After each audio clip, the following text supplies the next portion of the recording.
Assalamualaikum warahmatullahi wabarakatuh. Salam olahraga, salam sepak bola. Jumpa lagi dengan saya Mas Nanang dalam channel Bola Kaki, channel yang berisikan tentang perkembangan timnas Indonesia dan juga sepak bola dunia.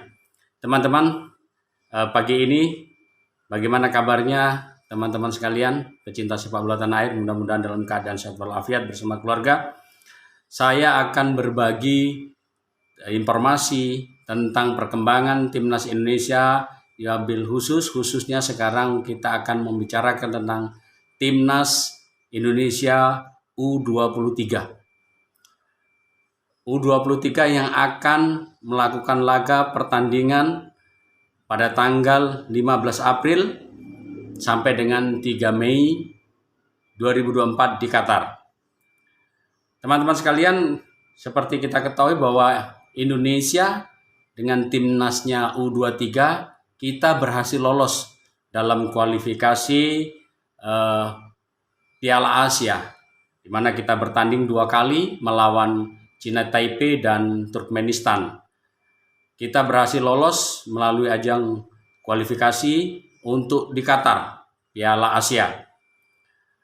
Nah, yang menarik di sini teman-teman, apakah komposisi pemain yang akan dibawa oleh Sintayong untuk ajang Piala Asia Under-23 ini cukup mumpuni, dan apakah realistis atau optimiskah Sintayong dan bagaimana dengan keadaan realistis keadaan pemain yang dimilikinya.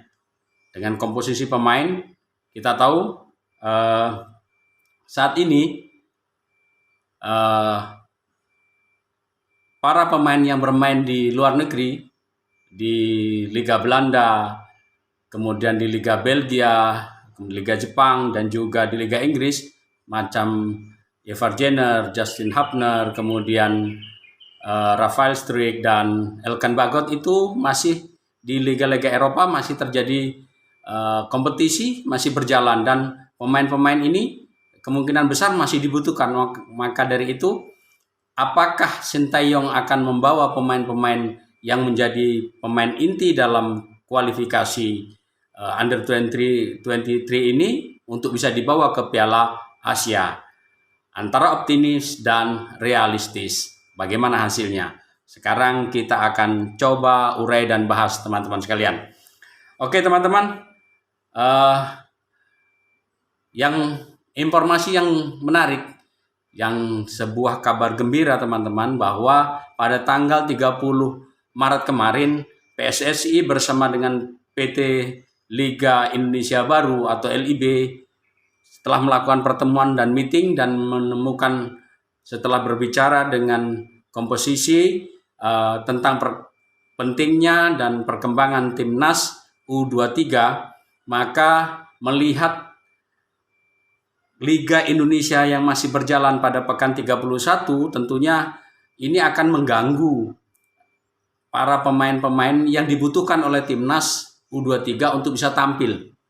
Sementara klub harus membutuhkan pemain ini, timnas juga membutuhkan. Oleh karenanya sudah sangat bagus teman-teman, PSSI dan PT Liga Indonesia sudah bertemu dan memutuskan satu kesepakatan bahwa keluar surat, diputuskan secara bersama dilakukan penundaan sampai berakhirnya Piala Asia Under-23.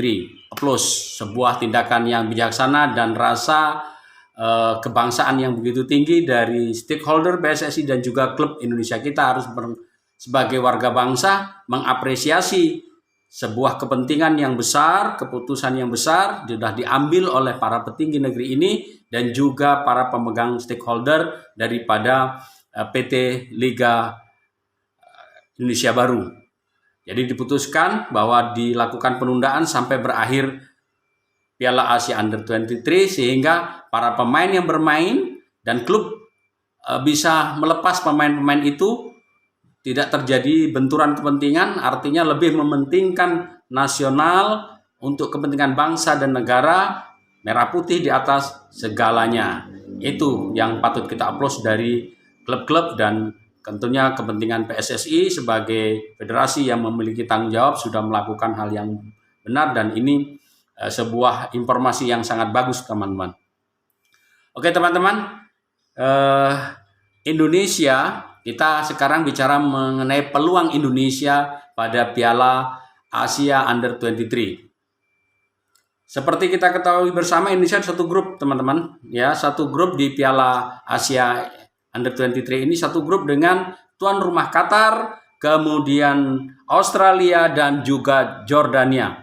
Nah, ini klub yang cukup lumayan berat teman-teman. Ada rasa kekhawatiran apakah Indonesia akan mampu lolos jika tanpa full team yang seperti mengalahkan atau kita bisa lolos tanpa kehadiran pemain-pemain brut macam Elkan Bagot ataupun Ivar Jenner. Apakah lini pertahanan mampu? Nah, ini mudah-mudahan kita harapkan mereka mampu. Ya, kita harapkan mereka mampu, dan saya yakin mereka mampu berbuat yang terbaik. Itu teman-teman untuk pemain-pemain yang diberangkatkan tanggal 31 Maret ini, hari ini diharapkan mereka sudah bertemu, kemudian melakukan pertemuan semua pemain, dan tanggal 1 April menurut jadwal direncanakan mereka akan berangkat ke Dubai untuk melakukan training camp atau training center. Jadi di situ mereka melakukan training camp di Dubai dulu untuk TC, artinya nyetel pemain dulu, kira-kira pemainnya seperti apa, dan kemudian membangun misteri, membangun mental di Dubai. Kemudian setelah itu baru berangkat ke Qatar untuk bertanding pada tanggal 15. Kita bermain pada hari pertama teman-teman. Jadi bermain pada pertandingan kedua. Ya, pertandingan kedua. Jadi kalau insya Allah kalau tidak salah itu antara jam 23 waktu Indonesia Barat ya, kalau di Indonesia. Jadi ini informasi bahwa 1 April besok diharapkan semua pemain sudah berkumpul dan bisa berangkat. Seandainya pemain-pemain dari klub-klub Eropa itu PSSI menemui jalan buntu, bagaimana dengan klub-klub yang tidak mau melepas kepentingan mereka? Kalau oke, dalam negeri sudah terjadi kesepakatan, bagaimana dengan Cerezo Osaka, maksud saya Cerezo Osaka, kemudian FC Utrecht, apakah mereka juga menginginkan? Nah, disinilah peran PSSI, terutama harapannya yang punya kapasitas untuk melakukan lobby, diharapkan bisa meminta, karena memang tidak ada kewajiban teman-teman bagi klub-klub, karena ini tidak masuk dalam agenda FIFA, maka tidak ada kewajiban bagi klub-klub itu untuk melepas pemainnya. Jadi ini tergantung lobby dan kepentingan, tentu mungkin kompensasi dan segala macam deal-deal yang diberikan hingga mereka mau melepas pemain yang sudah mereka kontrak untuk membela timnas U23. Bonusnya teman-teman, apabila Indonesia berhasil maju dari fase ke fase, dari fase grup, kemudian sampai pada semifinal atau masuk ke final, peringkat 1-2 juara grup, maksud saya juara pada ajang Piala Asia beserta dengan runner up dan peringkat ketiga secara otomatis akan lolos pada Olimpiade Paris di tahun 2024 ini juga. Nah, ini kelebihannya. Maka jika ingin tampil, mereka harus masuk pada peringkat ketiga. Nah, ini. Dan PSSI mempunyai target semifinal untuk Sintayong. Nah, apakah ini realistis? Tergantung situasinya. Kita berharap mudah-mudahan ini bisa terpenuhi teman-teman.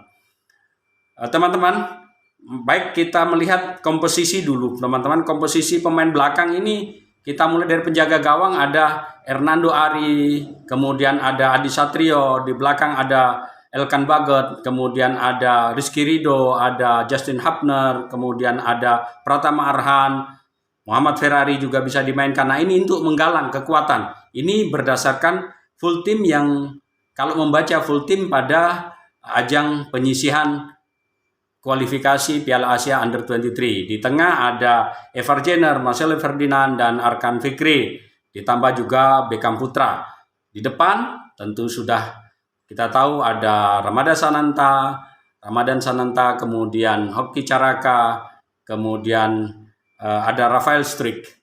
Nah, ini sebagai goal getter. Harapannya mereka bisa padu dan full tim dan membawa hasil yang maksimal untuk timnas Indonesia.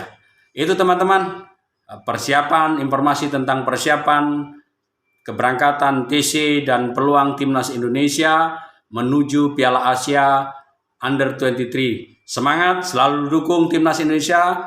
Mudah-mudahan selalu Garuda muda Indonesia ini bisa terbang setinggi-tingginya dan mencekram musuh-musuhnya hingga membawa nama bangsa.